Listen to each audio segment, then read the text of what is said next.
Assalamualaikum warahmatullahi wabarakatuh dan salam sejahtera. Alhamdulillahillazi arsala rasulahu bil huda wa dinil haq liyuzhirahu 'ala ad-din kullih wa kafa billahi shahida. Wa usalli wa sallim ala rasulihil karim wa ala alihi wa sahbihi ajma'in. Saudara Menteri Pendidikan Tinggi, Saudara Zamri, Saudara Mustafa, Timbalan Perdana Menteri, KPPA, KSU dan rakan-rakan yang saya muliakan.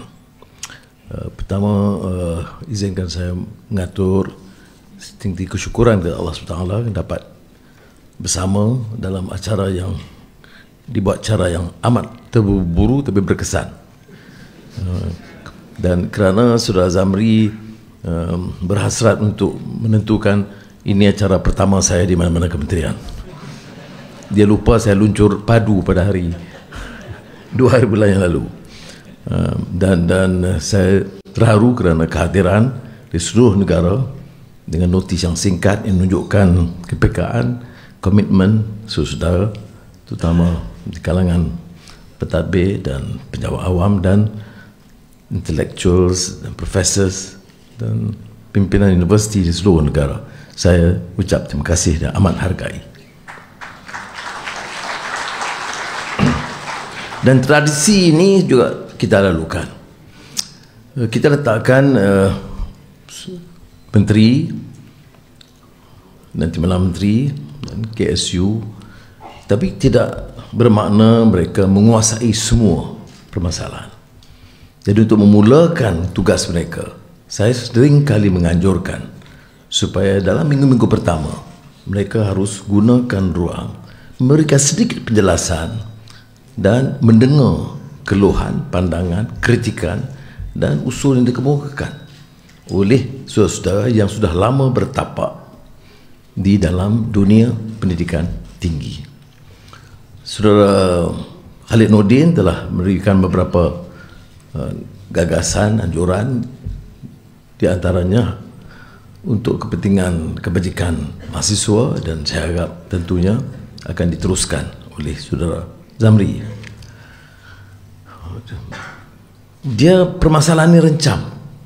Bila dengar tadi kuliah utama oleh menteri, saya menghimbau juga permasalahan. Apa permasalahan identiti, permasalahan falsafah pendidikan, keperluan negara, keperluan budaya, kemudian desakan dan tuntutan semasa yang semuanya perlu ditangani dalam dunia pendidikan. Luar biasa. Dan sebab itu kalau sudah tanya, di antara pengalaman saya yang saya anggap sangat mengesankan adalah tugas saya mengajar, mula di Yayasan Anda, kemudian di University Georgetown, Washington DC, dan kemudian menjadi Menteri Pendidikan Malaysia.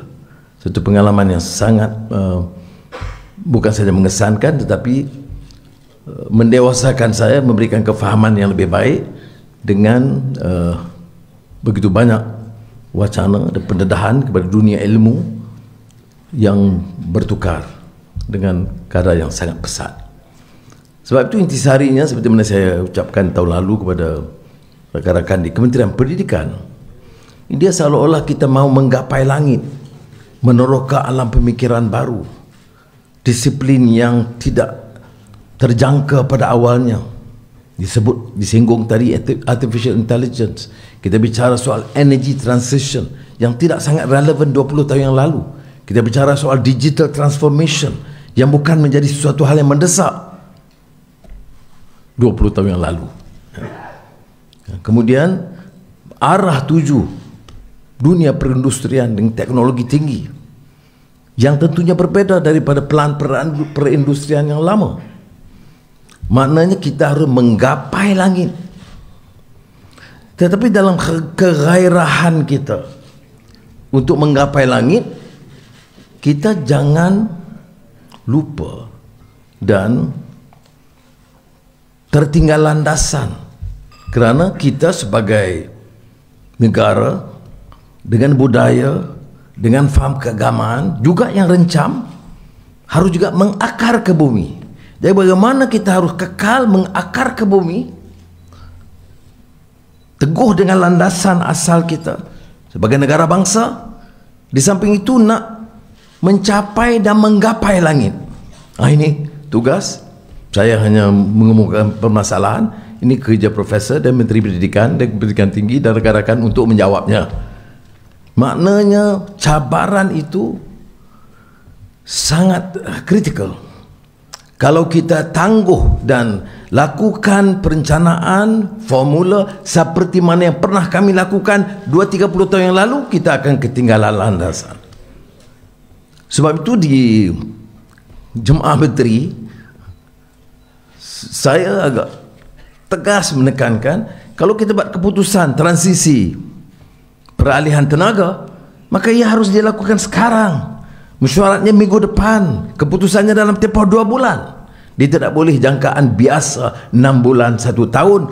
Kalau kita nak wujudkan fakulti Artificial Intelligence, dia tidak boleh umpamanya pergi daripada kajian unit, kemudian jabatan, kemudian fakulti, kemudian Board of Studies, kemudian Kementerian Pendidikan Tinggi 6 bulan, tahun depan mulakan.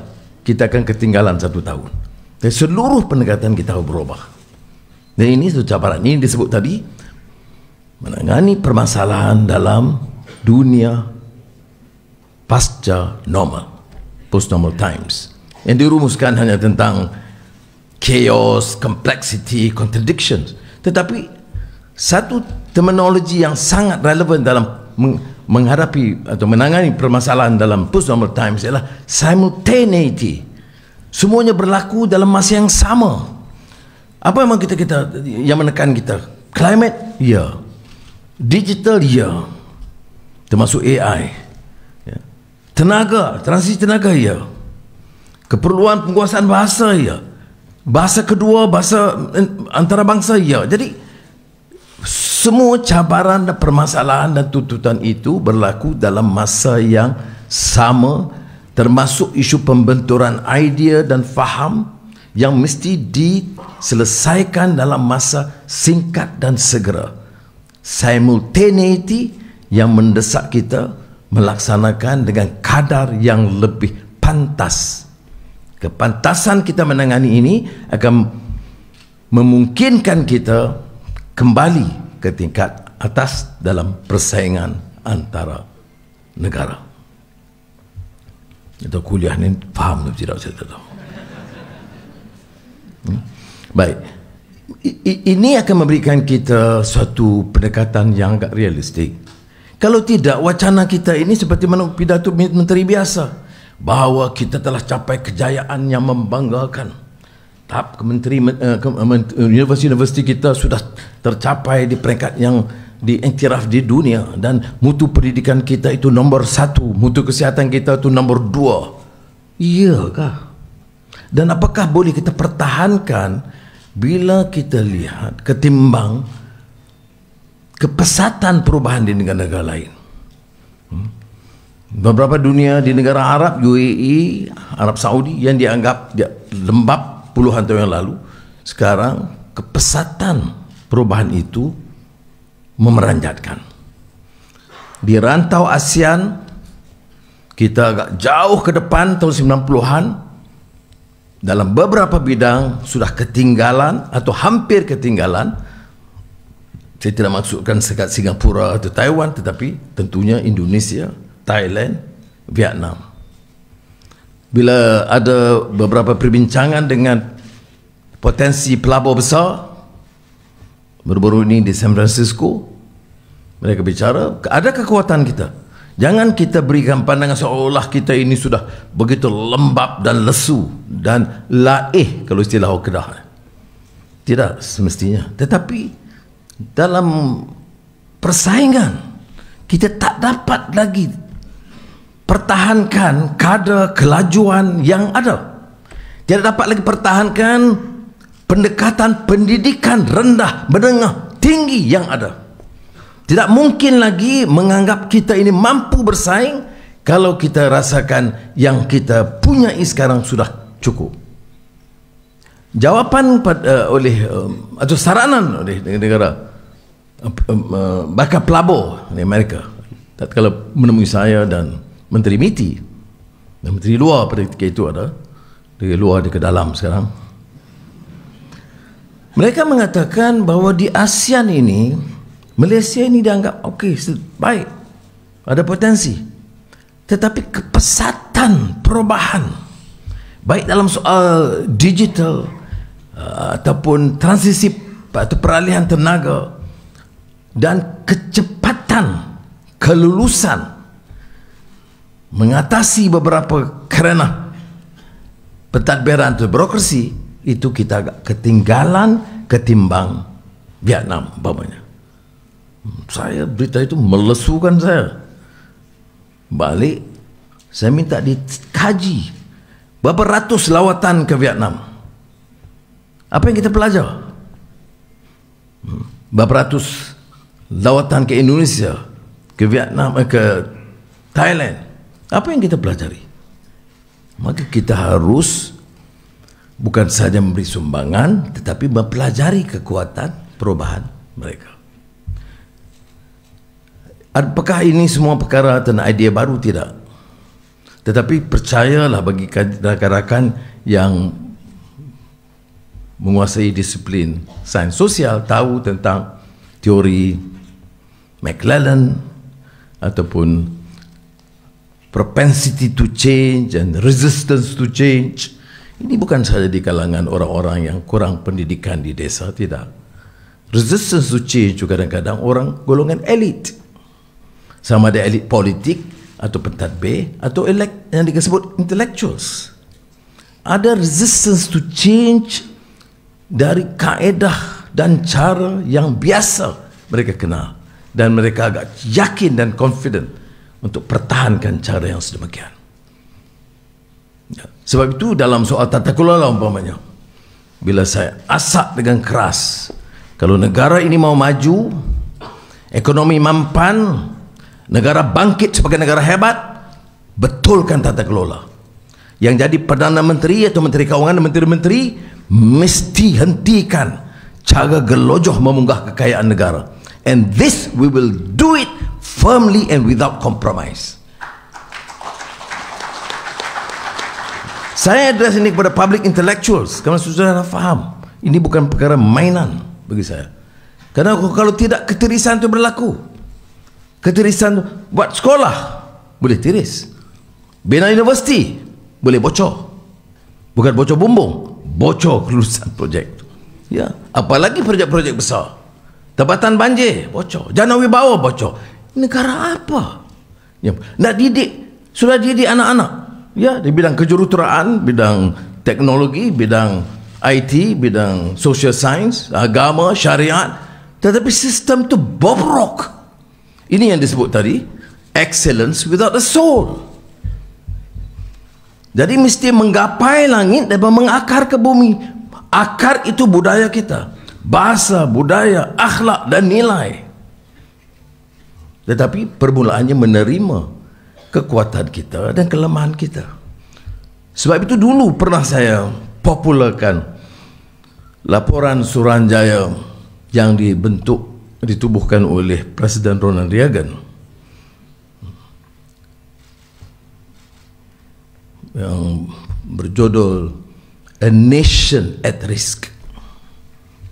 Kalau saudara Google lihat, bayangkan Amerika Syarikat dengan universiti-universiti terkemuka di dunia masih menerbitkan laporan Suruhanjaya Pendidikan Tinggi yang menyebut mengenai negara itu menghadapi risiko kerana kelemahan-kelemahan dalam perancangan, dalam tindakan dan dalam kaedah pendidikan keseluruhannya.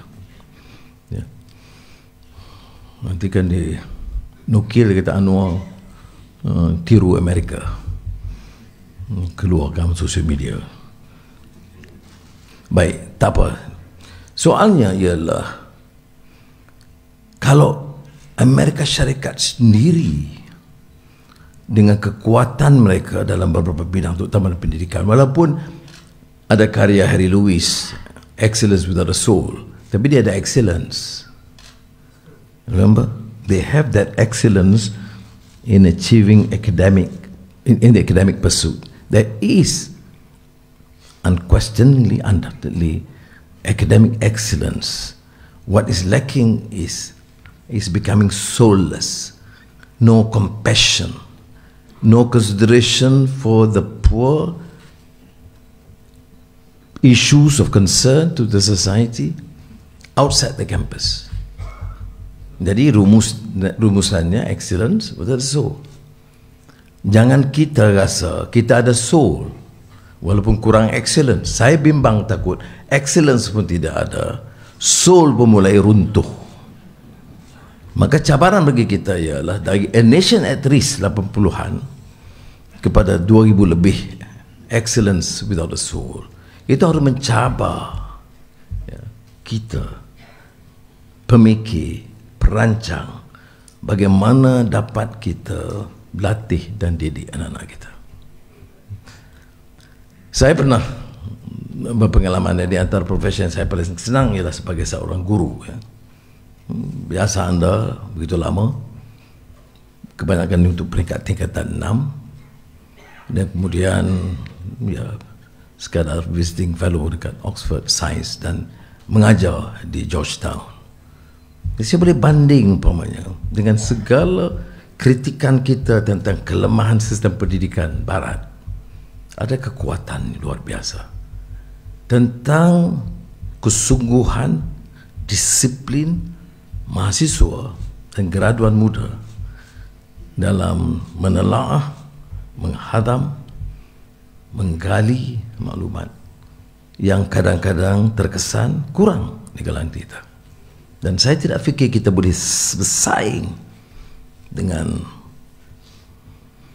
dalam dunia pendidikan China, Taiwan, Finland, negara yang dianggap sudah maju dalam bidang-bidang tertentu, sekiranya tidak dapat kita bentuk disiplin di kalangan anak-anak muda dan mahasiswa untuk apa yang disebut oleh Sayyidina Ali bin Abi Thalib lazzatul ma'rifah ataupun love or scholarship, menimba mencintai ilmu. Jadi apa yang saya nak gagaskan selain daripada mengakui bahawa ada keperluan untuk melancarkan suatu tindakan lebih tegas dan berani dengan kepesatan, baik di universiti, saya cadang ke Saudara Zamri, beri ruang kepada pimpinan universiti, lebih banyak kelonggaran. KPT harus hanya menyelaraskan, mengelakkan pertindihan atau permasalahan, tetapi beri lebih banyak ruang bagi universiti, mencabar mereka dalam 2 tahun melihat program yang lebih baik. Kalau tidak, kita ubah pimpinan.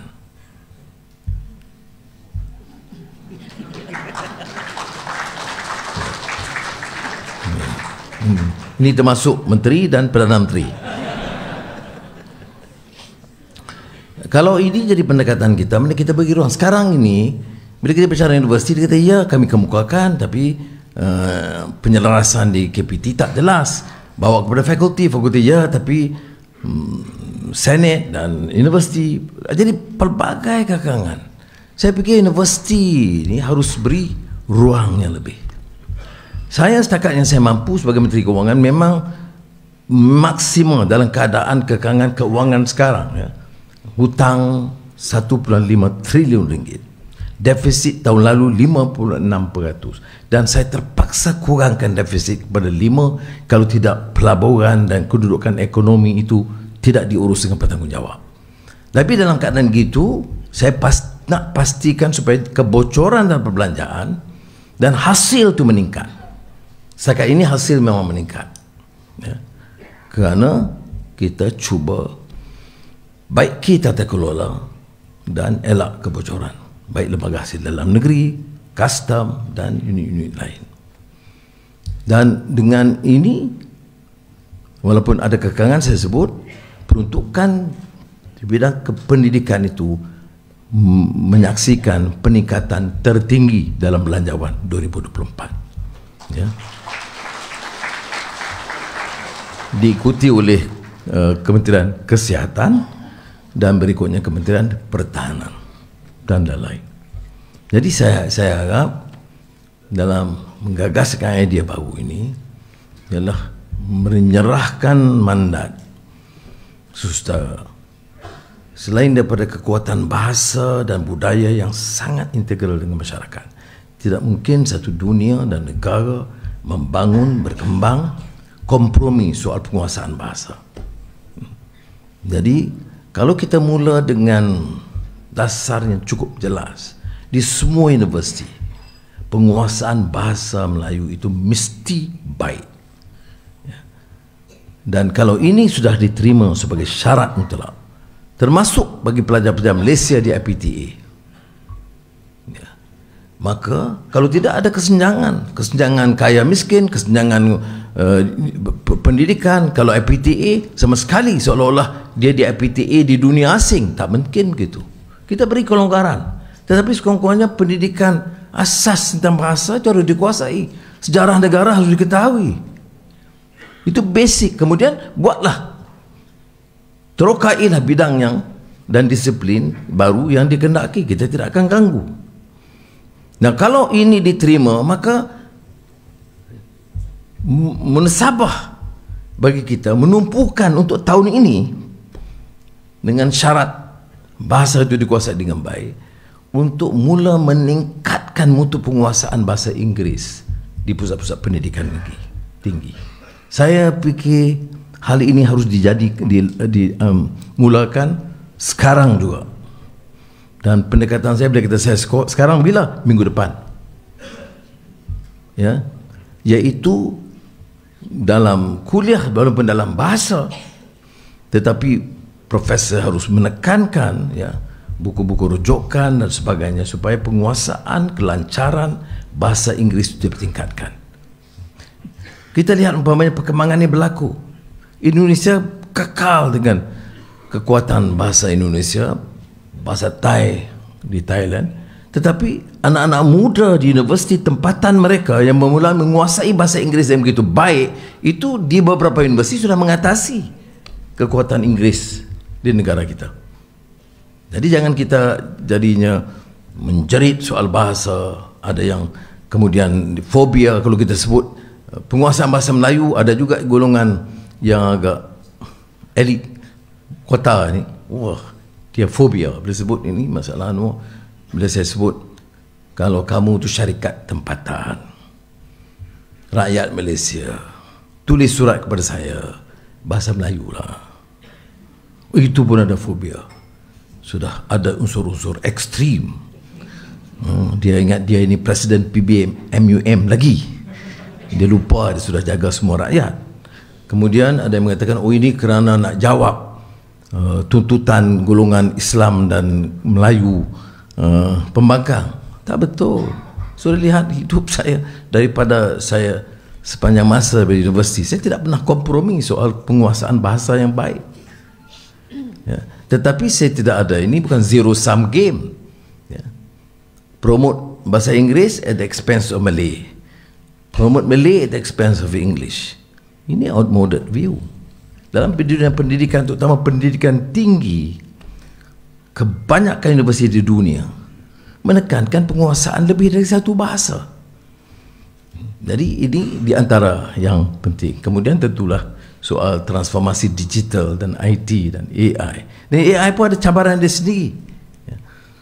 Bila kita melihat AI itu ada cabaran dia. Apa cabaran dia? Cabaran dia soal nilai. Sebab itu bagi dalam madani ini, bagi saya soal nilai, soal akhlak itu sangat penting, ya. Sebab AI itu ada kelemahan-kelemahan dia. Bagi saudara saya percaya sebagian saudara lebih familiar menguasai bidang ini. Tapi dalam semua kajian dia ada bias dia jelas. Di Amerika kajian tentang AI, tentang dia objektivitinya tidak. Di antara kulit putih kulit hitam dia lebih objektif memilih kulit putih. Kerana apa yang dimasukkan itu penting. Sebab itu dalam perbincangan saya dengan Nvidia Lawrence baru ini, saya bangkitkan perkara ini. Our concern, saya kata, is the issue of values in our belief system of course in Islam or religious values, which is not necessarily accepted in the West because it's total either laicite, like the French, or total absolute secular views, which we do not regard as pertinent. And this invariably will affect our understanding and our younger generation's view when they start mastering AI. You know, his input is to me very pertinent. He said, as long as you control the discipline, the input is yours, not the Americans. You make sure that your values, culture, religions are being given some preference in the content, and that would invariably influence what AI has to say. It sounds partly Greek to me, tetapi tentunya ia memerlukan kepakaran yang sensitif dengan fahaman masyarakat, budaya masyarakat. Jadi dalam saudara dalam kegairahan umpamanya meneruskan disiplin baru, jangan ketinggalan akar. Saya bimbang itu. Jadi saya harap dalam, kalau saya tidak ulang isu madani, kerana saya harap sebahagian saudara dah teliti, Hazam boleh tegur, boleh kritik. Bila saya lontarkan idea itu pun saya katakan saya terima kalau ada tegur-teguran, terutama di kalangan sarjana dan intellectuals, termasuk kritikan, saya tak ada masalah. Tapi janganlah kritik semasa bila dah tamat dan tidak disambung jawatan terus menjadi pengkritik. Tak kenal lah. Dia tidak objektif lagi. Boleh kritik sekarang. Naib Chancellor boleh, Rektor boleh kritik namanya dengan yang membina. Tetapi kalau tidak, dia jadi yang disebut oleh Hussein Alatas bebalisme. Itu bukan kritik, itu kritik bebal, beda dia. Baik, jadi saya harap kita jadikan wacana ini wacana yang agak lebih terbuka, dan saya tak mau apa ni melebih-lebihkan ya, harapan, tapi kenyataan yang benar adalah berilah peluang kepada negara ini ya, berilah kesempatan kita bersama. Ini kesempatan terbaik untuk kita lakukan anjakan daripada kebiasaan lalu, baik tata kelola, baik perbincangan. Orang bicara soal sekarang ni digital transformation, kita duk bergaduh soal ya, kalau saya sebutkan lagi sensitif, mana titik bengek ni, tak usahlah. Dan kita pantas kira nak hukum orang saja, silap sikit sesat, kafir, munafik, liberal. Walaupun kalau tanya dia apa maksud, dia tak faham ya, saya tak fikir orang tu faham ya.